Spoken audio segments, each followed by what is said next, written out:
کی طرف سے الزام لگایا جاتا ہے کہ جی وہ تو معاذاللہ کرسی یا حکومت کے لالچ میں نکلے تھے.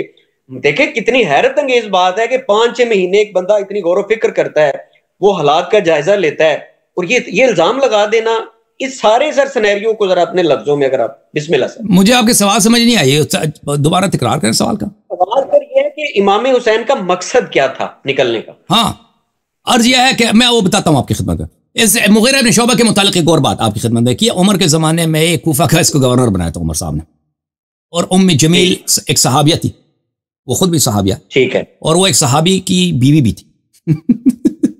تو یہ اس کے ساتھ اس کے زنا کا واقعہ بڑا مشہور ہے کہ سب لوگوں نے دیکھا کہ بھئی یہ دیکھ روزانہ گورنر جو ہے اپنا گھر چھوڑ کے اس عورت کے گھر پہ جاتا ہے. تو وہاں پہ صحابہ نے, وہاں پہ صحابی تھے پرانے, انہوں نے کہا کہ بھئی گورنر کو کسی کے پاس جانے کی ضرورت نہیں. گورنر کو اگر, اور کوفہ جو تھا نا اس زمانے میں ایک شہر کا نام نہیں تھا, کوفہ ایک ایریا کا نام تھا. ابھی کئی ملک بن جاتے ہیں, ایران کا پورا علاقہ جو ہے کوفے کے ماتحت تھا, ٹھیک ہے نا. کوفہ جو تھا ایک پروونس کا کیپٹل تھا, جس میں یہ پورا آپ کا ایران بھی آ جاتا ہے, افغانستان بھی آ جاتا ہے اس زمانے میں, جتنے علاقے فتح ہوئے تھے اس زمانے میں. ایک بہت بڑا علاقہ تھا, یعنی خود ایک بادشاہ, کوفے کا جو گورنر تھا خود ایک بادشاہ کی حیثیت رکھتا تھا. تو یہ وہاں پہ کیوں جاتا ہے؟ تو انہوں نے دوستوں کو بلائے, ادھر دیکھنے لگے. بھائی وہ وہاں پہ ایک دن وہ وہاں پہ دروازہ کھلا تھا, کھڑکی کھلی, جو بھی تھا, انہوں نے دیکھا سامنے سے واضح طور پر نظر آیا کہ جیسے اللہ میل و فل مکحلہ ہے, اسی طرح یہ زنا کر رہا ہے. تو انہوں نے خط لکھا عمر صاحب کو خط لکھا کہ آپ کا گورنر یہاں پہ روزانہ زنا کر رہا ہے. تو عمر نے سب کو بلایا. عمر نے جب سب کو بلایا تو یہ بڑا مشہور واقعہ ہے کہ اس پہ حد جاری ہونا تھا, اس پہ سنگسار ہونا تھا, حد جاری ہونا تھا. عمر نے مغیرہ کو بچایا. زیاد ابن سمیہ, جس کو بعد میں معاویہ نے کہا کہ یہ میرا بھائی ہے, یہ چوتھا شاہد تھا. عمر نے اس کو دھمکی دی. عمر نے اس بلند آواز میں کہا کہ دیکھ لو کہ صحابی کو بے عزت نہیں کرنا تم نے, بلند آواز میں کہہ دیا نا. تو وہ ڈر گیا بھائی.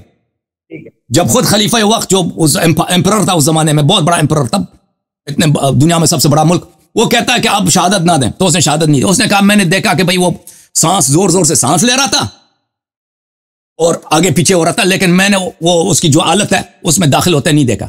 عمر خوش ہو گیا, اب بچ گیا. پھر وہ شاہدوں صحابہ پہ اس نے حد جاری کی, قذف کی حد جاری کی صحابہ پر.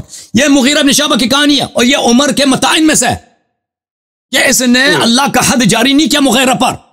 اور یہ کہا, یہ جو میں نے آپ کو مختصر بتایا, یہ اس میں 5 دن بھی تقریر کر سکتا ہوں, یہ پورا واقعہ آپ کو بتا سکتا ہوں. اچھا, یہ مغیرہ بن شعبہ کی ایک کہانی ہے. اچھا کہ اچھا, اب آپ نے جو سوال کیا نا کہ امام حسین علیہ الصلوۃ والسلام, دیکھیں امام حسین علیہ السلام کی جو شہادت ہے اس کے متعلق جو پاپولر نظریہ ہے, جو پاپولر انٹرپریٹیشن ہے, جو نیریٹو زیادہ پڑھی جاتی ہے شیعوں کے ہاں بھی اور جماعت مخالفین کے ہاں, وہ یہی ہے کہ یزید جو ہے بہت برا آدمی ہے. یزید ایک بہت پلید آدمی ہے. امام حسین علیہ السلام اس کو خلیفے کے طور پہ ایکسپٹ نہیں کر سکتے, تو وہ تحریک چلاتے ہیں, لوگوں کو بلاتے ہیں کہ میری مدد کرو, پھر وہ جاتے ہیں, پھر وہ لوگ ساتھ نہیں دیتے, تو پھر عسکری طور پر ان کی شکست ہو جاتی ہے, وہ شہید ہو جاتے ہیں. یہ نیریٹو ہے. اس کا اصل جو ہے جماعت مخالفین ہے, وہ عمریہ کے ہاں یہ انٹرپریٹیشن کافی مشہور ہے کہ بھئی ابو بکر صحیح تھا, عمر صحیح تھا, عثمان صحیح تھا, معاویہ بھی صحیح تھے. یہ یزید میں کچھ اس طرح گڑبڑ ہے کہ امام حسین علیہ السلام نے ان کو نہیں مانا, ٹھیک ہے نا. اور اس طرح وہ مکے میں کچھ عرصہ تھے, تو مکے سے انہوں نے پھر کوفہ چلے گئے وہاں پہ حکومت بنانے کے لیے, پر شہید ہو گئے. یہ ایک ایسا انٹرپریٹیشن ہے جو بالکل غلط ہے, بالکل باطل ہے. دیکھیں یزید جو ہے اچانک خلیفہ نہیں بنا, جیسے آپ نے خود کہا نا سنہ 50 سے لے کر اس کے والد نے, معاویہ نے اس کے لیے بیعت لینا شروع کیا تھا.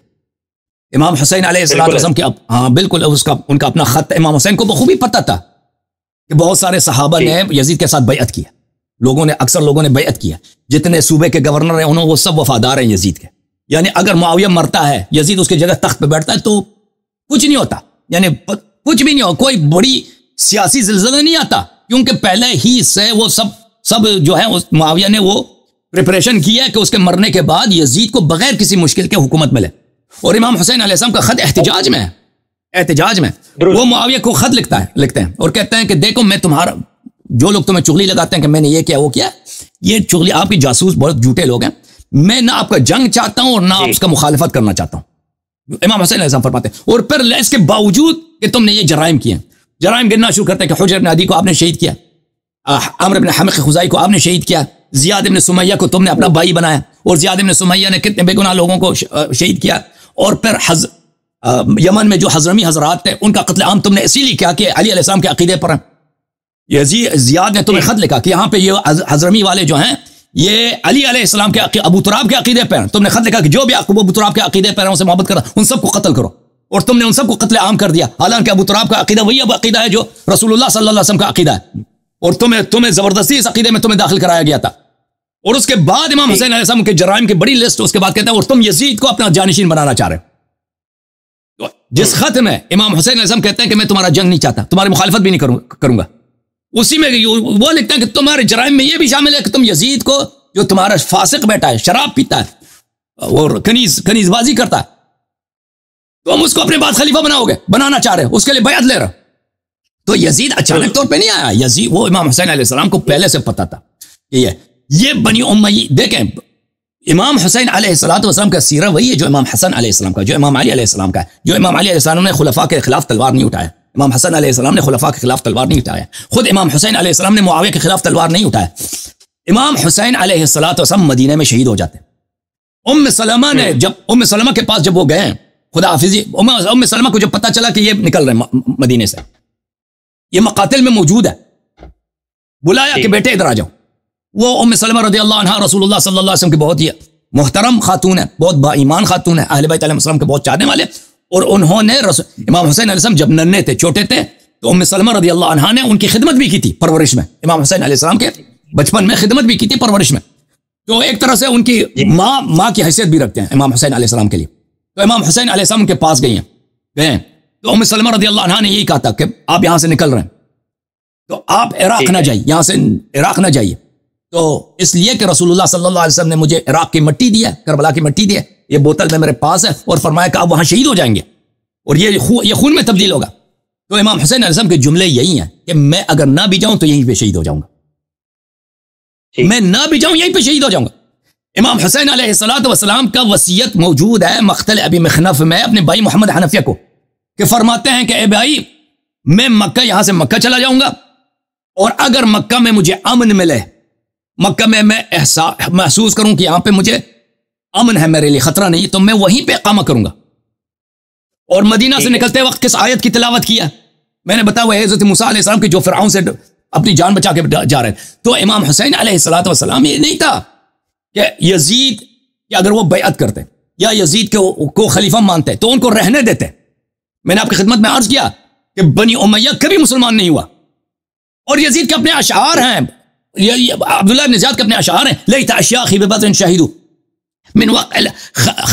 من جزع الخزرجی من وقع العسلی، کہ کاش میرے آبا زندہ ہوتے تھے آج کے زمانے میں، بلے کہ میرے جو بدر میں جو ہمارے شہداء ہیں، بدر میں یعنی مشرکین کے جو شہداء ہیں، قتیل ہیں، وہ ہوتے تو وہ دیکھ لیتے کہ میں نے کیسا ان کا انتقام لیا ہے۔ جو امام حسین علیہ السلام کے سر مبارک کو جب ابن زیاد کے سامنے رکھا گیا نا، کیا کہا؟ یوم بیوم بدر، آج ہم نے بدر کا بدلہ لیا۔ تو امام حسین علیہ السلام اس طرح نہیں تھا کہ امام حسین علیہ السلام نے تحریک چلائی ہے، یہ انٹرپریٹیشن غلط ہے۔ اگر امام حسین علیہ السلام تحریک چلاتے اپنے زمانے کے سب سے بڑے خلافت کے، یعنی بہت بڑی طاقتور حکومت جو بنی امیہ کی تھی، تو ان کے جملے ہوتے ہیں، ان کے خطبے ہوتے ہیں، ان کے خطوط ہوتے ہیں کہ بھائی میں یہ کام کرنا چاہتا ہوں، یہ اس طرح، یہ کوئی چھوٹا کام تو نہیں ہے۔ اس کے برعکس امام حسین علیہ السلام تقیہ کے طور پر اپنی جان بچانے کے لیے، اپنے اولاد کی جان بچانے کے لیے مکہ گئے تھے، کیونکہ وہ لوگ صرف امام حسین علیہ السلام کو شہید نہیں کرنا چاہتے تھے، وہ امام حسین علیہ السلام کو خوب اس طرح جیسے کربلا میں شہید کیا تھا نا، اسی طرح شہید مارنا چاہتے تھے تاکہ بدر، احد اور فتح مکہ کا انتقام لے لیں۔